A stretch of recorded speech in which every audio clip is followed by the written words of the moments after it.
What up, Fight World? It's your boy Ego back with some more boxing. Now, in this video, as the title suggests, I want to talk about stoppages. The title suggests premature stoppage or not.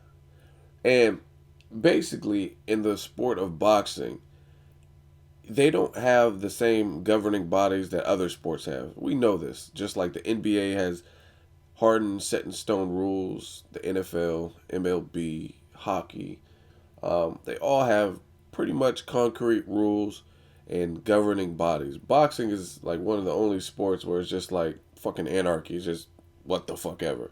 That's why you see people with steroid charges come back and fight maybe a year later. You have Tyson who bit a motherfucker ear off and came back. Margarito with the plaster and came back. You know what I mean? Just things like that. Boxing is close, the closest to a corrupt sport.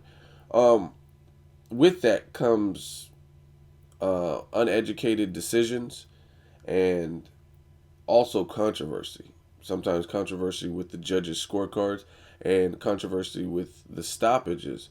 Um, I just want to spend some time talking about it. I watched the Glenn Tapia Kirkland fight again just because it was a fucking fire fireworks slugfest, barn burner, whatever scintillating, whatever word you want to use to describe it. It was that hell of a comeback fight for James Kirkland to showcase him at his best. We all know James Kirkland has some just issues mentally, like where, not trying to clown, but just where he's not always mentally stable or mentally focused.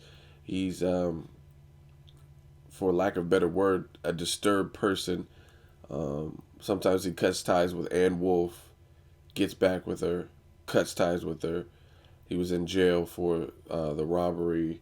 Just some suspect decisions in his career. The Carlos Molina fight.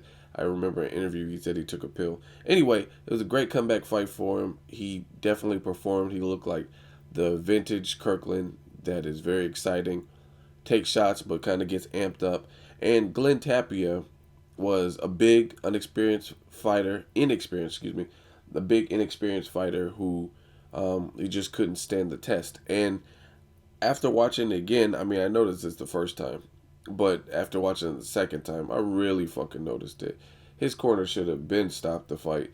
The fight was pretty much determined after maybe the second round, um, where Glenn Tapia, unless it was like an act of God or he was just playing super possum, um, the fight was already swaying towards Kirkland, and he was just taking unnecessary punishment. Now, the problem with a young fighter is you want to see him live to fight another day. One, it's embarrassing when someone's just getting pulverized. The whole goal is not to get knocked out. If you guys put your fighter in the ring with another fighter, and as the rounds progress, it shows they're not on the same level, and it's very apparent that they can't make a comeback, do what you do and throw in the towel. Stop it. Let that fighter live, especially a young fighter, because to my knowledge, Glenn Tapia hasn't taken a beating like that in his pro career. So it's good to give your fighter experience, like Canelo. Um, Canelo was getting outclassed and schooled all the way, like without a doubt, by Mayweather.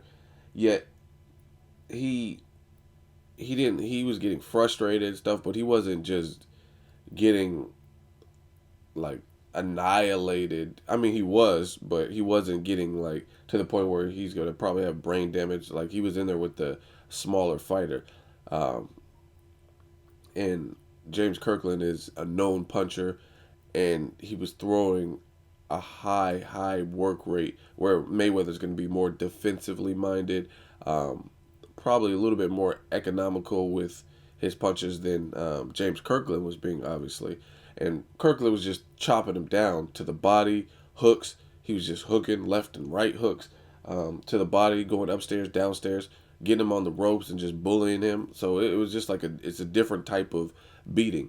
Canelo's was a beating, but it was also a smaller man doing it, and it was embarrassing. Like it was just an embarrassing, clinical beating, where James Kirkland was just manhandling him in the later rounds. And his corner was like, "Come on, puppy, you can do it. Telling me what to fight. You want to fight? Telling me what to fight." Like you trying to get him killed. Like, what are you doing?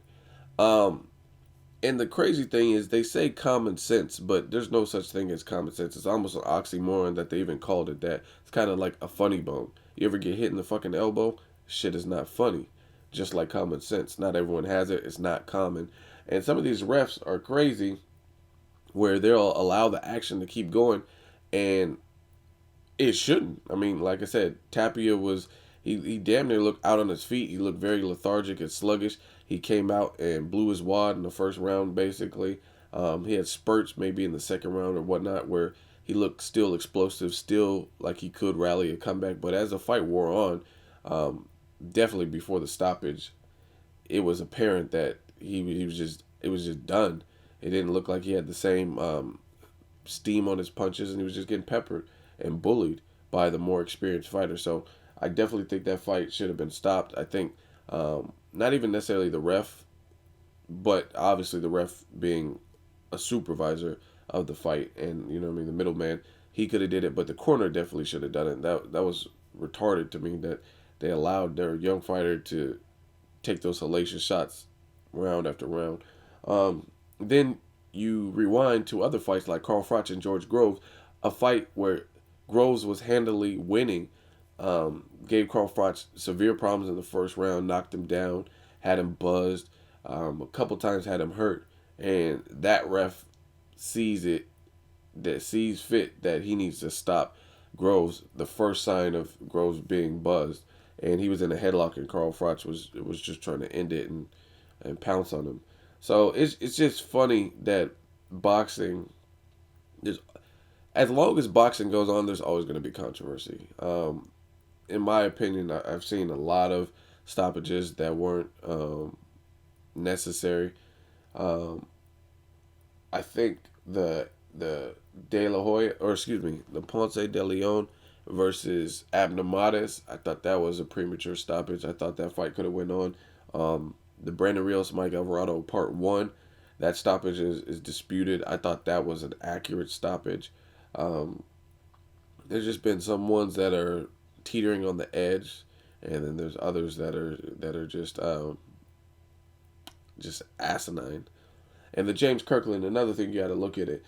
I feel like you would give the fighter more of a chance to make their comeback in a title fight, like Timothy Bradley versus Ruslan Provodnikov. No doubt about it, Timothy Bradley was fucking hurt. He was hurt in the first two rounds.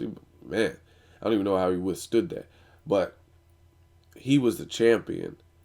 You want to give him the opportunity to at least bounce back, mount an attack, get his shit together, get his legs back in order, and make a comeback. And good thing the judge did let that fight go on, because he actually won the fight, and Ruslan subsided through most of the middle rounds.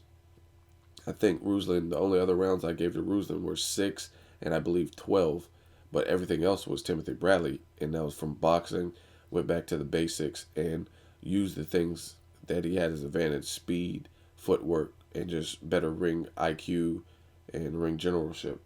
So I just want to talk about stoppages. Let me know your worst stoppages, the stoppages that you think absolutely shouldn't have happened, and maybe a stoppage that you think should have happened sooner. I definitely think the Glenn Tapia and James Kirkland fits that bill. That definitely should have ended sooner. It's just like, why let your fighter take that much punishment? But let me know what you guys think. As always, hate, comment, or subscribe. Till next video, it's Ego signing off.